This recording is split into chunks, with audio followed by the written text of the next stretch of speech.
Нейронды желіні әртүрлі әдістермен оқытуға болады.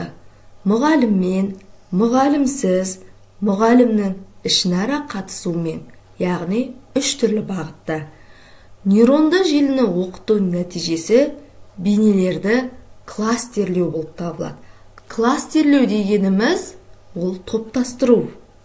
Мұғаліммен оқыту барысында нейронды желі белгіленген деректер жиынтығында оқытылады. Және оқыту деректерінде алгоритмнің дәлдігін бағалау үшін пайдаланылатын жауаптарды болжайды. Мұғалімсіз оқытуда белгісіз деректерді пайдаланады. Олардың ішінен алгоритм белгілері мен тәуелділіктерін өздігімен алуға тырысады.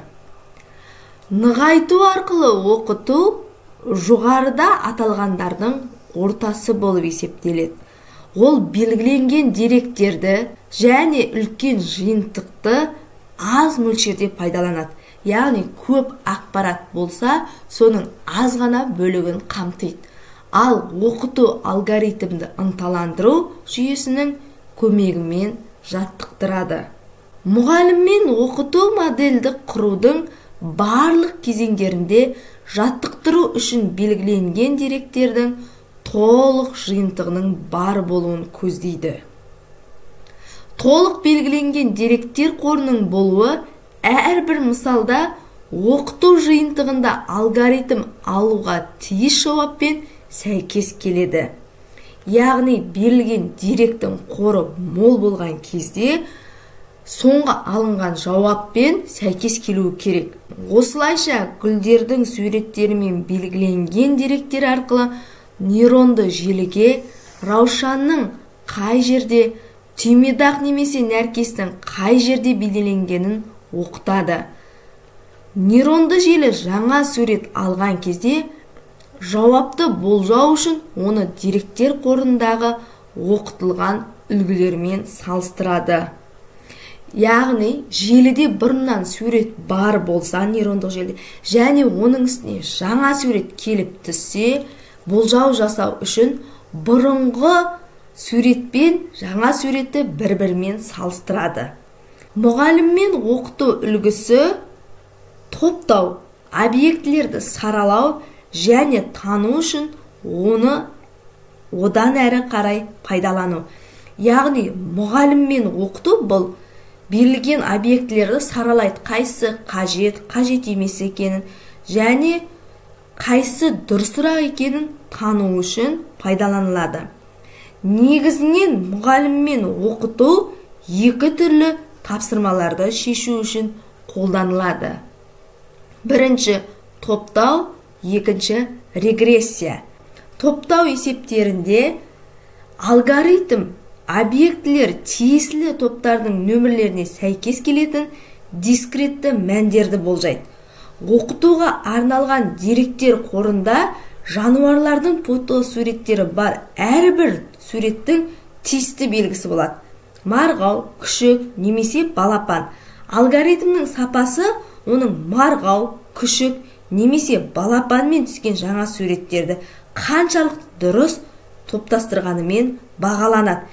Яғни топтастырған кезде бірнеше суреттер болса, мысалы марғау, күшік, балапан, келесіде сол марғау, күшік, балапанмен түсірілген суреттер болса, әр бағанға, яғни күшіктің, балапанның, марғауды сол суреттерге келесі ақпараттарды топтастырып, жинақтап отыратын болады. Ал регрессия міндеттері үздіксіз деректермен байланысты. Мысалы, сызықтық регрессия X нақты мәндерін ескере отырып, Y айнымалысының күтілетін мән есептейді.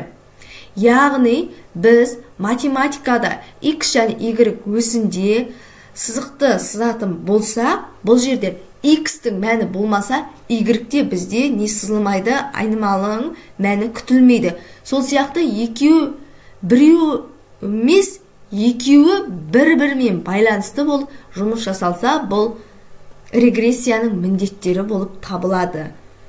Мұғаліммен оқыту әдісін қолдану ауқымы өте көп. компьютерлік көру, сөйлеуді тану, компьютерлік лингвистика және табиғи тілдерді өңдеу, медициналық диагностика, биоинформатика, техникалық диагностика, зияткерлік ойындар, сараптамалық жүйелер, қаржылық қосымшалар, яғни мұғалімнің оқытуымен осы аталған ауқымды ортада қолдануға болады. Яғни компьютерлік көру, компьютермен жұмыс жасау, сөйлеуді тану, яғни біздің қандай да бір дыбысымыз арқылы кімнің дыбысы екенін анықтау, компьютерлік лингвистика мен табиғи тілдерді үндестіру, сонымен қатар медициналық диагностика жасау, биоинформатика, диагностика жасау. Қазіргі таңда машиналардың өзіне техникалық диагностика жасап жатады. Яғни машинаның қай бөлшегі немесе қай құрылғысы жұмыстан шығып тұрған анықтау осы техникалық диагностикаға жатады. Сонымен қатар зияткерлік ойындар. Қазіргі таңда өзіміздің смартфонымызда неше түрлі Play Market'тен біз App Store'дан зияткерлік ойындар алуымызға болады. Қазақстанның өзі қазіргі таңда зияткерлік ойындар шығарып, приложениелермен жұмыс жасауда. Сонымен қатар сараптамалық жүйелер, яғни ненің дұрыс, ненің бұрыс екенін анықтайтын сараптамалық жүйелер. Қаржылық қосымшалар. Қазіргі таңда қаржылық қосымшалардың бірнеше түрі бар. Қарапайым бір валютадан екінші валютаға айналдыру, немесе біздің салықтарымызды төлеп беру үшін, айлықтарымызды есептеу үшін неше түрлі қосымшалар қызмет атқаратыны белгілі. Машиналық оқытудың утилитарлы міндеттері көп айнымалыларды қолданылады. Мысалы, Астана қаласындағы пәтердің бағасын, оның ауданы, орналасқан жері және қоғамдық көліктің қолжетімдігі негізінде болжайтын нейронды желіні құруға болады. Алгоритм сол деректерді негізге ала отырып, пәтердің бағасын есептейтін сарапшының жұмысын орындайды. Яғни біздің алайын деп отырған үйіміз орталықтан ба, оның ауданы қандай, айналасында магазиндер бар ма, сонымен қатар қоғамдық көлікке жақын орналасқан ба, соның бәрін есептей отырып, үйдің бағасы қанша теңге тұратын есептеп бере алады. Осылайша мұғалім мен оқыту алгоритмді оқыту үшін шынайы деректердің жиынтығы болған кезде өте қолайлы болып табылады. Егер біз деректерді шынайы бермесек, онда біздің алатын ақпаратымыз да дұрыс емес болады.